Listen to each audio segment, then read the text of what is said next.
Please stop! Stop right now! Hands! Show me your hands! Stop it! Stop it!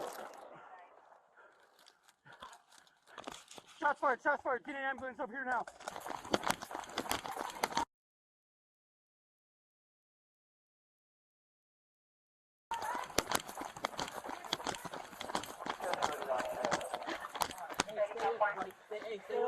Stay up. Hey, what's going on? Welcome back. My name is Christopher J. Today we are going to do another video about police encounters, and this is a request by one of my friends, so here we go. If you don't know who Adam Toledo is by now, if you've been under a rock for the last couple of weeks, Adam Toledo is the 13-year-old Chicago resident that was shot and killed on March 29th by Chicago Police Department. And as you can see in the beginning, I did post a little video where you can actually see the encounter and see a little bit of what happened step by step in the end result of it. But we are going to jump right into it, and I'm going to start off and say that I've watched this video several times, and I will say that each time I watched the video, before I really did any research, I was like, this is not a justifiable shooting. The officer will be indicted down the road. I mean, he had no cause to shoot him. His hands are in the air. So I was just like everybody else and believed that. But once I started to look into it a little bit more and I started to see what everybody, what the big fuss was about and what everybody was talking about, I saw that Adam Toledo did have a firearm in his hand seconds before he was shot. So, but if you don't know the story, I'm going to break it down to you a little bit. On March 29th, I believe at 2 a.m. in the morning in the Chicago area, there were, you can see in a lot of video from the streets. This may be police video, because some areas police have like watch where you can actually have videos in the streets. And there's also some neighborhood video where you can see Adam Toledo and a 21-year-old male walking the streets. Subsequently, what happens is you hear 8 shots ring out, and then you see in the video Adam Toledo and this man running away from the scene. So that's why police were even involved in this situation. So, but Adam Toledo and this individual started running the streets. At that time, several calls came out about, hearing gunshots, and in some of these videos, they actually posted these actual calls to the dispatch so you can hear people calling in. So, but police arrive on the scene and they chase down both subjects. They do apprehend the 21-year-old without any incident, and as you can see on the video that I posted before, you can see that Adam Toledo was chased down.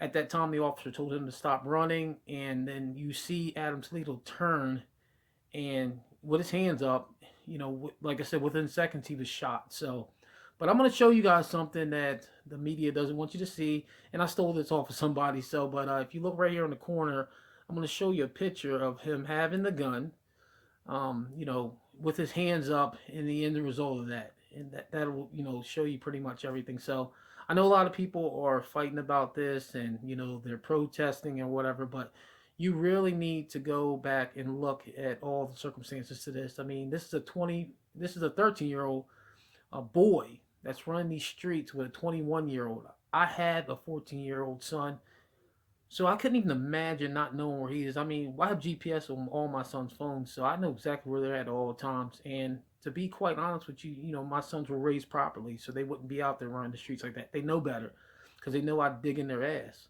So, but his parents obviously aren't doing that. So I blame his parents for him being out there running the streets. Apparently, he had been missing for like 2 days. So, I mean, and this is a boy that, from what I hear and what I've seen in other videos, that he was running the streets already, getting in trouble. I mean, they called him little homicide or something. So, but still, I mean, it's very unfortunate. I mean, he's 13 years old. He had so much life to live.